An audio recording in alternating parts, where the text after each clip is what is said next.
everyone. Welcome to This Week in Space Science with Sean Cruzen, the director of the Coca-Cola Space Science Center.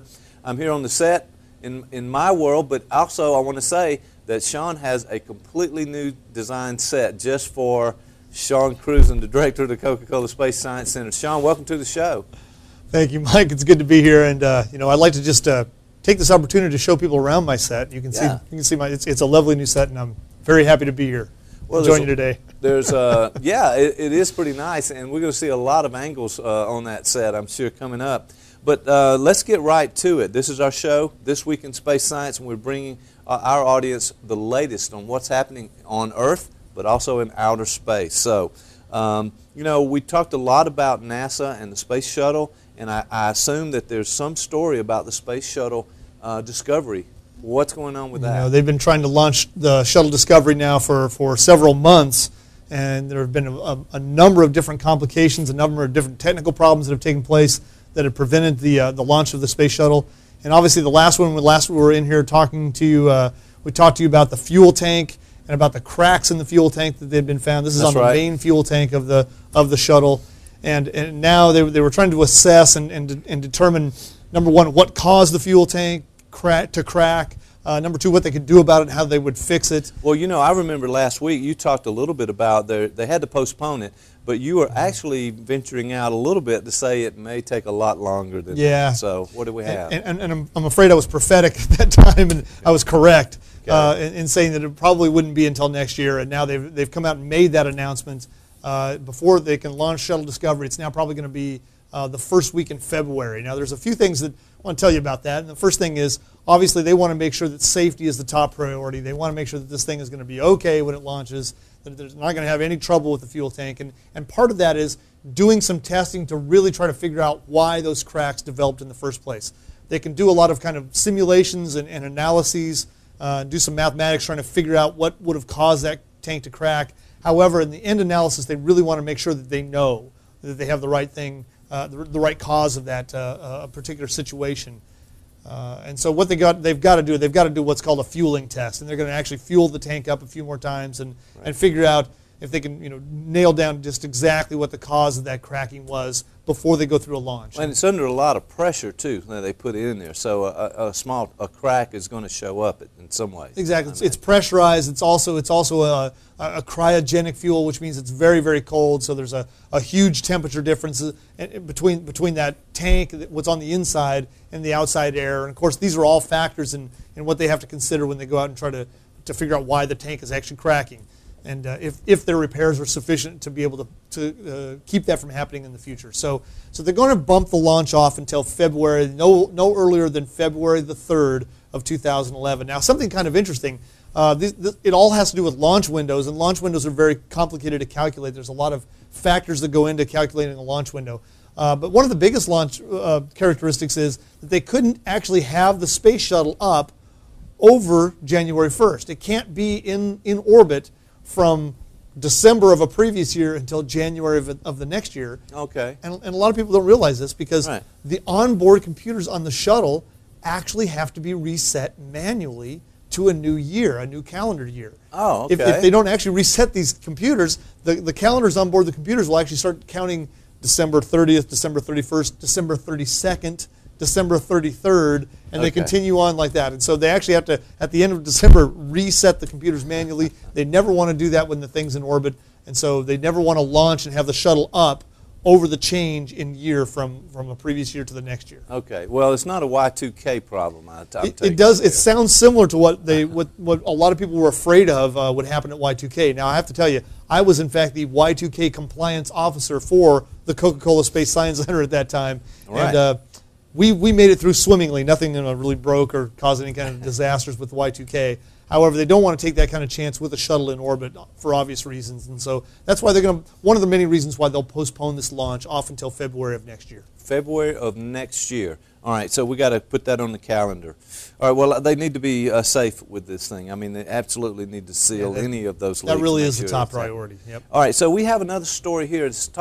You brought in, I'm not sure about the title, The Dawn of the Dragon. You know, I made that title just for you. All right, I like it. So tell me about what is that? Dawn of the Dragon. Well, the dragon is a space capsule that's built by Elon Musk's company called Space Exploration Systems, wouldn't you know, or SpaceX. Yes, there we go. So the SpaceX capsule is called the Dragon, and the Dragon is scheduled to be launched on board a Falcon 9 rocket. And of course, SpaceX now has a NASA contract, a $1.6 billion contract, if they can continually successfully test their spacecraft. And so they're scheduled for at least 12 rendezvous missions with the space station if they can have their system launch. Now, the Dragon is the capsule that would carry payloads and crew back and forth to the International Space Station on the back of a private rocket. And of course, that's NASA's new direction, is to move toward privatizing that component of spaceflight. And what the photograph you're seeing right here behind me, that is actually the Dragon capsule. Now, the Falcon 9 was scheduled to test fly a Dragon capsule today. And in fact, they were going to do that launch this morning. As we're speaking here, it's December the 7th, 2010. However, just like NASA, the private rockets, they're not immune to technical difficulties as well. Okay, all right, that's good to hear. Yeah. It is good to hear. It's not just the NASA guys, NASA. also Exactly. SpaceX having a few of these problems too. They realized that on the second stage rocket, one of their engine cones, there were some anomalies with that in the IR photography that they saw. In other words, they were taking heat-sensitive pictures of that nozzle, and saw that it wasn't quite behaving correctly. So now they're going to do some tests on that. And they're going to postpone that launch off for at least a couple of days, so that won't be any chance of launching before Thursday of this week, which is December the 9th. So at the earliest, the test flight of the Falcon 9 rocket carrying the Dragon capsule into orbit will be the end of toward the end of this week on Thursday. Amazing that they're getting all of this technology up to speed, the same as NASA would do from these private companies. Elon Musk, we've heard a lot about him in the past shows. Yeah, he's the developer of PayPal. He's a kind of a billionaire type inventor guy who decided to diversify his portfolio and move into space exploration systems, the name of his company. And so that's the company that could be NASA's next crew-carrying contracted vehicle, that Falcon 9 rocket with that Dragon capsule on the back.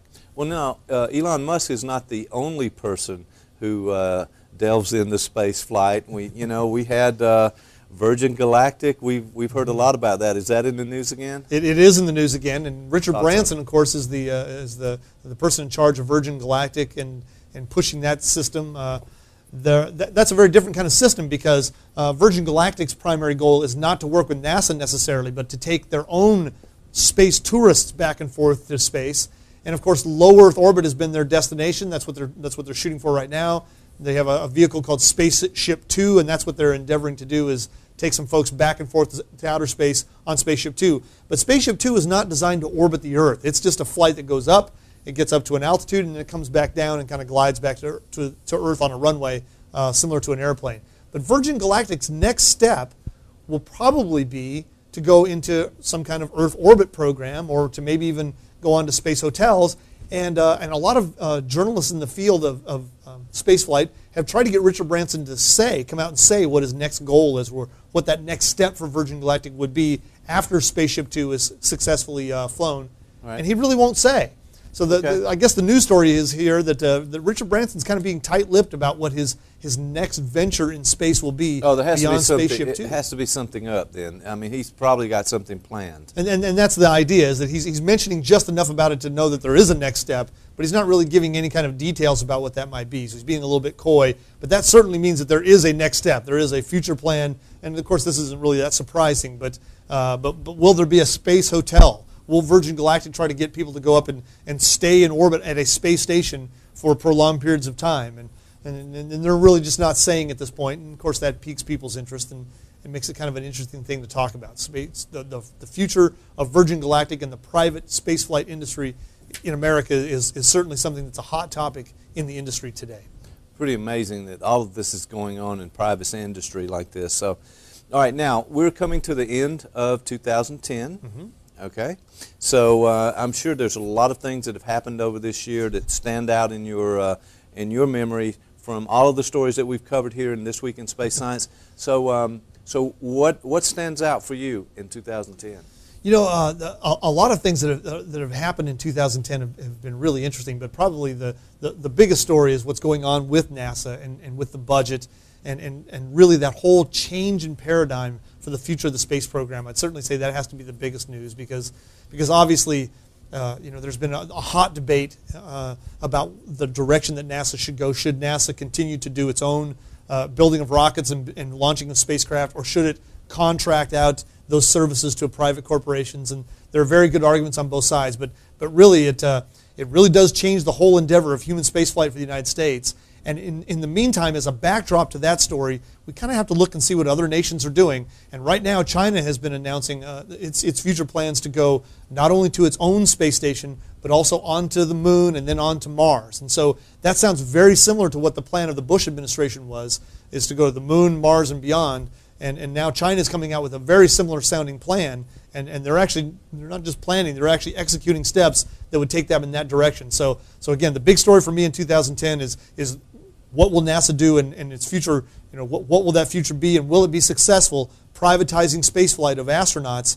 And how will that affect things on the world situation with other nations now moving into an industry where they're taking their own astronauts, or taikonauts as the Chinese astronauts are known, the taikonauts back and forth to space?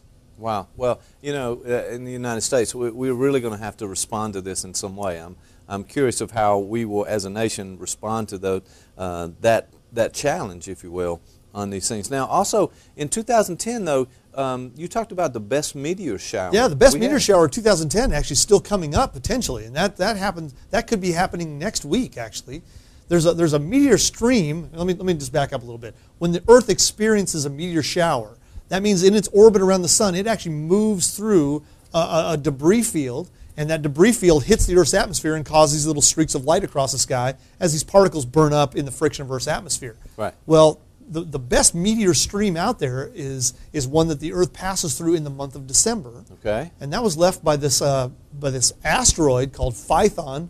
3200 Phython is actually the name of the thing. Easy for you to say. Well, it's not terribly easy for me to say. All in fact, I wasn't even sure of the pronunciation. I had to check that just before we went on the air here. But 3200 Phython is a mysterious kind of object. They think it's an asteroid part, and they're trying to actually tie it to a bigger asteroid called Pallas. And Pallas a chunk may have broken off of it, leaving this debris stream in this chunk called 3200 Phython. And that's what the Earth passes through. But they really don't know the nature of that object. And obviously, as they study these streaks when they come in through the nighttime sky, they can figure out and do some chemistry on the light coming from those objects and figure out what the nature of the object was that left that debris field in the first place. Okay. And that actually can help us learn more about the origin of the solar system itself. How did the solar system form?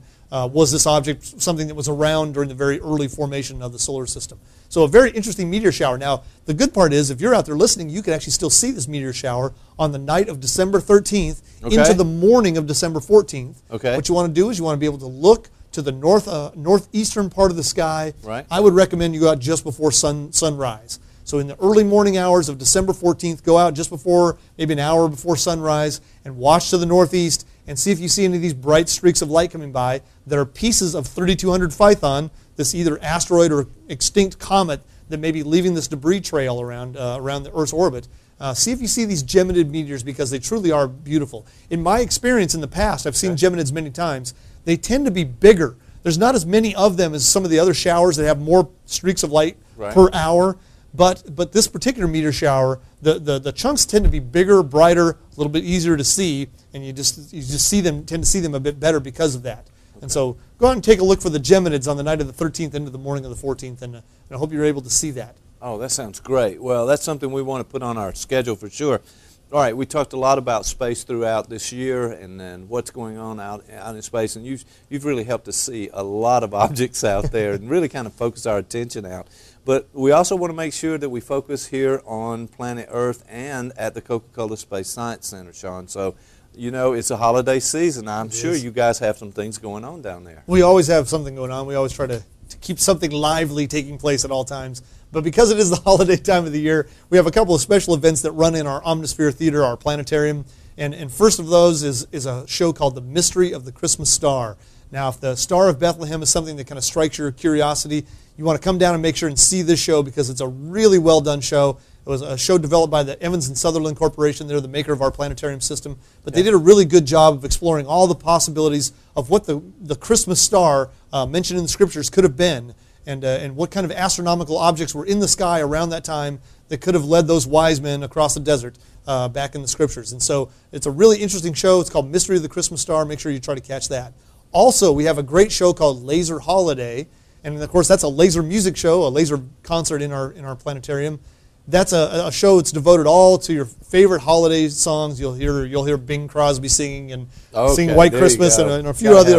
I don't want to tell you all the holiday favorites that will be playing there. You need to come down and see it for yourself. But all of those great songs are going to be set to some fantastic laser effects inside the Omnisphere Theater. You want to get down and check that out. It's a great kind of 1-2 combination for holiday shows running in the Omnisphere this month. Okay. It's a great family thing to do. Bring the family on down and catch Mystery of the Christmas Star and the Laser Holiday Show in the Omnisphere. And as always, they can find our viewers can find more information on your website. Seiji pulled that up just a minute ago, and you might want to give that website address to folks who want to find out. Even the website's in the holiday spirit right now, as you can see, a little picture of Santa Claus there on the front. www.ccsc.org. Charlie, Sam, Charlie.org for the website of the Coca-Cola Space Science Center. ccsc.org. That'll get you there. You can pull up our show schedule. You can see all of our events that are taking place. You can get on to our astronomy calendar and see when the next astronomy sessions are coming up. All those things visible at ccsc.org. All right, excellent. Now, you've talked about things for Christmas before, and I'm wondering what you might. We talked about telescopes. We talked about summer camp. We talked about memberships. All right, give us a rundown on what that is. Well, those things are all available. And again, if you're looking for just something that's a little bit different, or something that's themed with outer space, and you want to find something different for that person on your Christmas list, you might consider any of those options. We have a special relationship with the folks at Orion Telescope in California. That's telescope.com is their website, and we have a few of their telescopes which are featured in our own gift shop. So if you can come down, you can actually get a hands-on look at some of the telescopes that we recommend that you buy from telescope.com or Orion Telescopes out in California. And the great thing is, if you buy a telescope from our gift shop, we're going to help you after the sale. We're going to be there available for you. We can help you set it up, figure out how to use it, know what objects to point it at the nighttime sky. All those kinds of things are very, very helpful for a first-time telescope user. In addition to that, a membership to the Space Science Center is a very good thing for a gift idea as well. Okay. Once people buy a membership at the Space Science Center, they get, of course, discounted shows and admission at the Space Science Center. Right. But not only that, they also get discounted admission to many other science museums all across the country, because we are a member of the Association of Science and Technology Centers, which is actually a worldwide consortium of science centers, okay. And they offer discount to all their member institutions. So if you buy a membership into our facility in Columbus, that also buys you a membership into this Association of Science and Technology Centers, and you get discounted admission at any of those other institutions all across the country. And wow. Finally, of course, one of the things you want to be thinking about is purchasing a summer camp. If you know somebody who's a child that just is very interested about space, right. It makes a great gift to buy a summer camp for that person, because it gives them something to look forward to for many, many months. You know, it's not a toy that they're going to 3 hours later they're going to have it broken or laying under the tree. Right. And, you know, they'll be forgetting about it by the next week. The summer camp, buying a summer camp for somebody, gives them something to anticipate and look forward to for several months, and then they get to come down and actually enjoy a high-quality experience, educational experience in space science at the Coca-Cola Space Science Center. We do all kinds of great things. We fly rockets. We build rockets. We do space missions inside the Challenger Learning Center. They'll see shows. They'll participate in all kinds of space-based activities for an entire week at the Space Science Center. It makes a great gift idea. And I hope you'll consider buying one of those for somebody that you know this Christmas. Well, we absolutely support what's going on down there. And there's so many educational experiences, as you just said, for kids and also for adults as well. I know many people have enjoyed going there, learning, going out on astronomy nights when you've had those. Just really appreciate all that you bring to the Columbus area in this region. So I want to invite all of our viewers to stop down at the Coca-Cola Space Science Center, make that part of your holiday trip, and get out there and really enjoy what they have to offer. Sean, I just want to take a minute to thank you for this year, actually 2010, and doing TWiSS. We have over 32 episodes now of This Week in Space Science here, coming to you from the studio in Jordan Hall in College of Education and Health Professions, and you can find us every time at coehp.tv. And also, Sean, I want to say, coming up next year, this channel is changing. We're going to Columbus State Television, so columbusstate.tv, and you're going to be on there next year, starting again with This Week in Space Science, one of my most popular shows, most informative shows, I might add. So let me just say, season's greetings, and happy holidays to you and all the staff at the Coca-Cola Space Science Center. Thank you so much for giving and contributing to this channel and doing all the wonderful things of bringing us this kind of information. It's so informative and educational. And so as we sign off this year, I just want to say thank you so much for all you've done, and thank our viewers for watching and tuning in to This Week in Space Science. We'll see you next year.